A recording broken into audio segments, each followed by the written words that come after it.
Welcome all. This is Shenbagam from Pragrati.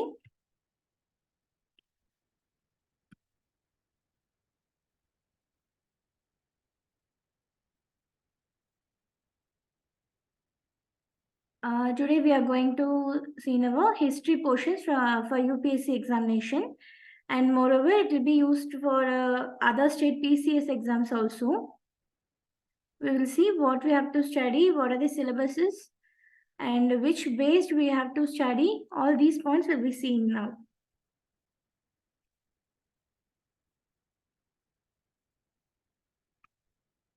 Okay, then in this PPT we will cover entire history portion. What do we have to study for UPSC examination, particularly for GS portion and other state public service commission for group 1 level exams, syllabuses under history portions. First, we'll see about UPSC.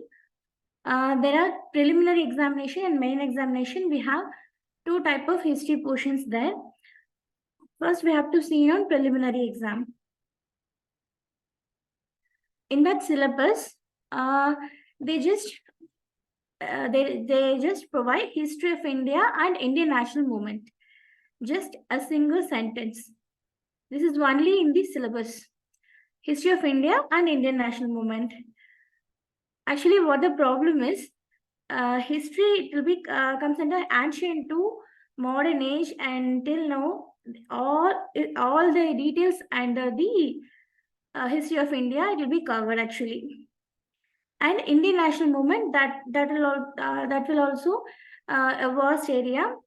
They just never say any particular portions kind of this period to this period. They never said anything about it. They just given one hint: history of India and Indian national movement. We have to study based on previous year questions. What was the topics repeatedly they asking? We may just have an idea over there. And next, for mains examination, they just given us a little bit of elaborate too. In mains, they provide us for Indian heritage and culture and history of India actually. We have to see for main examination syllabus. In that Indian heritage and culture, in that portion, they given some topics also, some elaborations also. It covers silent features of art forms, literature, and architecture from ancient time to modern times. Ancient to modern times means ancient and medieval, and just now in this period, 2023 up to 2023. So it will be cover all the silent features of art forms, literature, art forms differentiates and their development, literature, and architectural development, architectural forms. Those are so many kinds of architecture, and Mughals, Guptas, that kind of architecture, Delhi Sultans. So we have to study for separately till the modern time. You may maybe you think modern time where we have to go study for Delhi Sultanate, that will be not relatable. Na? In this modern time, we have to study India oriented and Indian states oriented. In modern times, we have to study this art and Indian culture portions. We have to go by the state wise. That means in Tamil Nadu, what are the cultural aspects, and what are the literature, architectures, dance forms, that kind of. Same for each and every states we have to study. And people also, that tribes and their cultural formats, we have to study that also in that modern times Indian culture portion. And this portion will be we have to we do not have to study separately from ancient, medieval, modern. After that, we have to study Indian culture. It will be little bit of clumsiness we have to face on. But if we have to study parallelly to the ancient and medieval history, the Indian culture portion, it will be covered 80% in that only. After that, after remaining portion, we have to cover it. Finally, we have to cover it and study that. Then next portion. In main examination, they have 2 points. Indian heritage and culture, we have to see now. And after that, history of India. They're also given by a single word. In that, we have to, they have some elaborations also in the GS1 paper mains syllabus. That includes significant events, personalities, and issue related from the middle of 18th century until the present. So in the mains examination, we do not have to study from the start, that means from the ancient times. For mains examination, that will be on descriptive type paper now. We have to study from middle of the 80th century. That means we have to start from 1017. Once British will came in our country now, 1600, that time, from start that time, and we have to study from the present. In the freedom struggle and various stages in the struggle, we have some bases, Gandhian base and Netaji, some kind of prominent leader bases, what they do, what are the impacts, that kind of study we have to go. And what are their important, what are their contributions, who the contributors, that kind of topics we have to study in this portion. And next one is consolidation and reorganization of the country after independence. It will be once we got the independence. After that, how the people, how the politicians will have to organize and admin our country. That will be seen in this part. Even from the 18th century will be included in the history of the world also. That will be for not so much of world history. It will be, we have to see this, it's unnecessary actually. World history portion, maximum past few years, they do not asking so many questions over there. 1 or 2, that also rare, I hope so. And we have to have basic knowledge on world history. That's enough for the world history portion actually. And we have to know some important details in world history also. What are those now? Industrial revolutions over the countries and world wars, redrawing the national boundaries, colonization and decolonization, political philosophies, capitalism, communalism, socialism, that kind of philosophies, and important philosophers. What are their manifestations? What is the impacts after the manifestation and after their move away? So those kind of topics we have to see in world history. But again, I tell you, the world history we do not have to know in depth. We have to know 50%. It will be enough for the exam. Actually, UPSC will always they need one thing only. They do not want the candidates who knows everything about something. That means they want the candidates, they know something about everything. We have to know each and some information about everything, every details, every aspects of the administration and something about our country, our state, that kind of only they need. We do not have specified subject. We do not have to study a PhD in that one particular subject. They want to we have to know something about everything. They want that only. So we must concentrate on syllabus, and after our study will be based on the syllabus. Okay, next. These are the syllabuses we have to see. And what we have to study in this history portion for UPSC prelims, come mains, as well as your interview, maybe the static portion of the essays, that kind of all will be covered by these 4-5 topics only. Ancient history, medieval history, and art and culture, modern India, or as well as Indian national movement, world history. In ancient history, we have to study 3-4 aspects only. Ancient history, we have just started our in our men. So we have to study based on social aspects. Social aspects mean how they live, what they eat, how they live in their life. That kind of information will be studied in the ancient portion. That will be under social aspect. Then after, art and cultural aspect. Because in that time they have used different kind of pottery, different kind of tools for their hunting and food gatherings. And they make they only make the vessels, started and invented wheel, that kind of developments. It will be under the art and cultural aspects by under the ancient history. And next we have to, one more important aspect is evidences basis. Because we just know the ancient history only by the evidences. Maximum is archaeological evidences.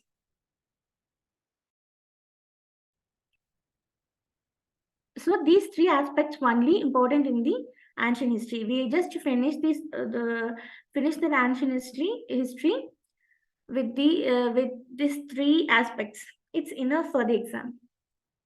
And next, medieval history.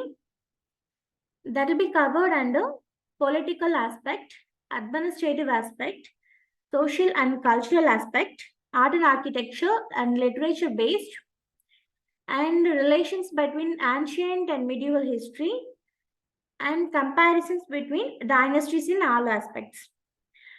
In medieval history, we have to, you may think, why we have to starting itself, in ancient history, we just start we do not start political aspect now.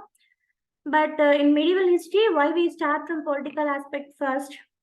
Because in ancient time, they do not organize to one kind of political system. They do not follow any kind of political systems over there. In ancient time, they have to come over the Vedic period and Aryans. That base by base only, they have to know what is administration, how to administer. Then only, they have to finalize one political aspect, or finalize one political organization, something kind of. So in medieval history, then in that portion only, the people have to administered by proper manner. So we have to study important aspect is political aspect in the medieval history. After that, we have to administrative perspective. We have to study. In medieval period, there are so many dynasties, Delhi Sultans, Mughals. So what we have to study now, how the Mughals administered the country, how they manage their political system, how they manage their people.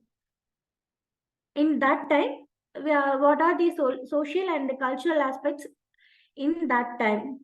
In Mughal time now, what are the social aspects? How the people live there? How the women? What are the positions of the women in that period?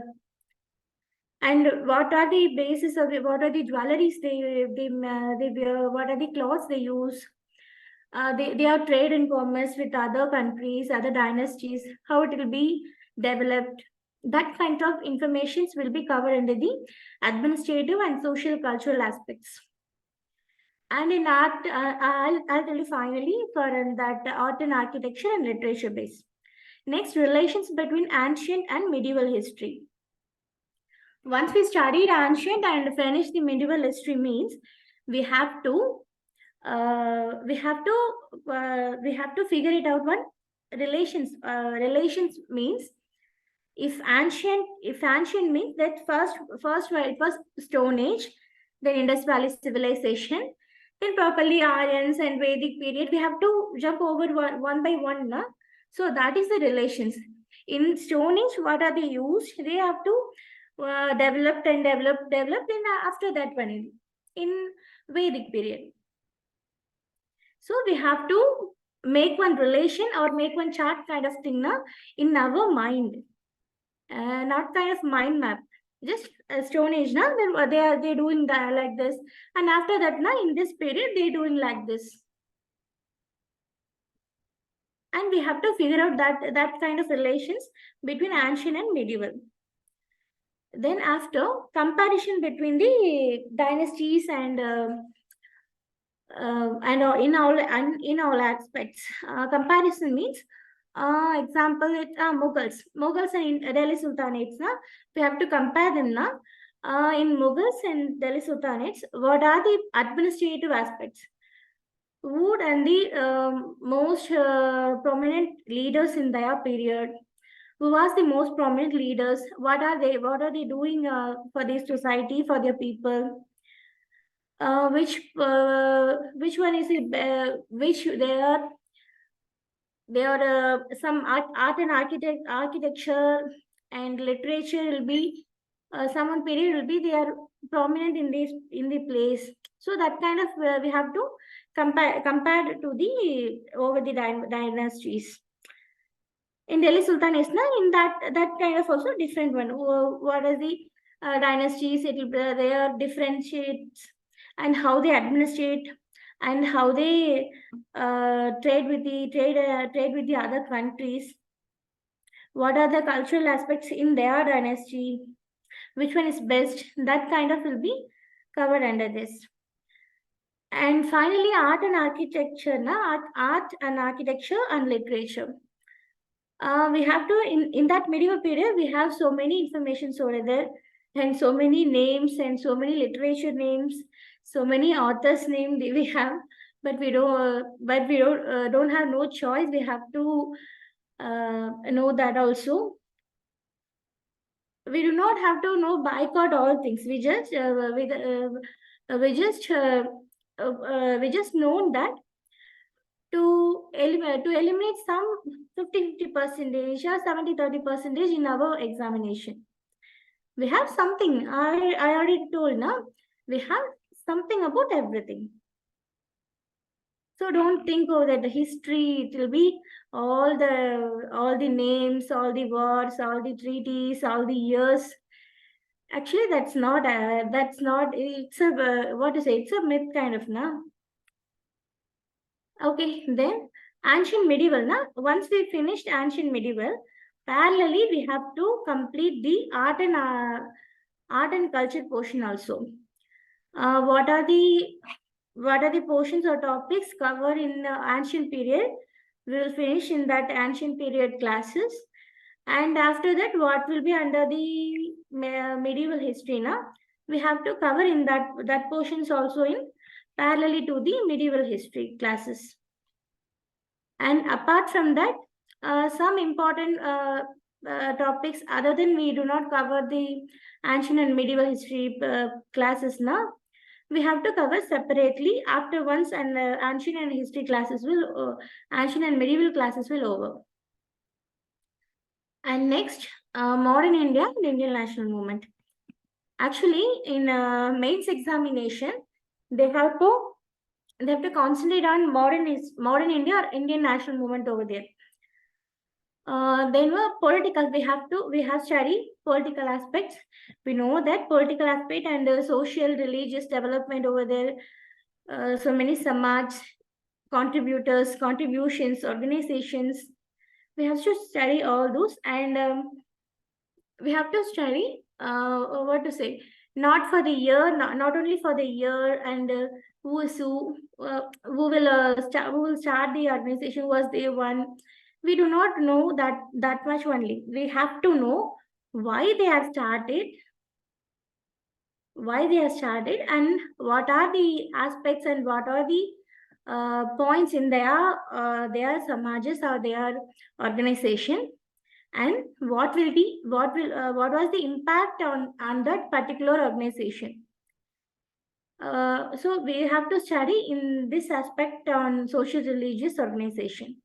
After that, freedom struggle base, it will be we already study na Gandhian base and freedom struggle, independence, kind of all things will under this. And next we have to study political leaders base. Gandhi, Netaji, Subhash Chandra Bose, so many leaders over there. Now we have to study all our. And again, I'll tell you, we have to study on leaders now. We do not have their biography. We have their, we know their what are they contribute to the society, what are they contribute to the Indian independence, what are the changes they just done by their work. We know that kind of informations over the contributors or the political leaders. Then world history, I already told. We have basic knowledge about world history. If suppose they ask some question over there, na, we have to manage. Otherwise, we just skip we do not have to skip that question now. We have to manage for at least 50 to 70%. That much we have to study over the world history. So we have to concentrate on in preliminary examination now. We have to concentrate on ancient, medieval, and art and culture, modern India, Indian national movement, everything we have to study for the preliminary examination in prelims aspect. And in mains examination, we have to study from the middle of the 80th century. That means 1600 or 700 we have this start. So from that point, we have to till at present. So in mains examination, we have to focus on modern India, Indian national movement as well as, and a little bit of world history. In next classes, we have to see in ancient, we have to start from the ancient history. And ancient, we have two parts. We have to, our classes will be on two parallel parts. One, it will be an ancient medieval history combined with art and culture.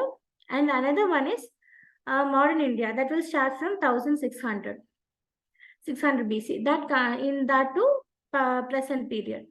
So we have to take two kind of classes. We'll see what we have to study. Okay, all the best, all of you. We'll meet in the next class. Thank you.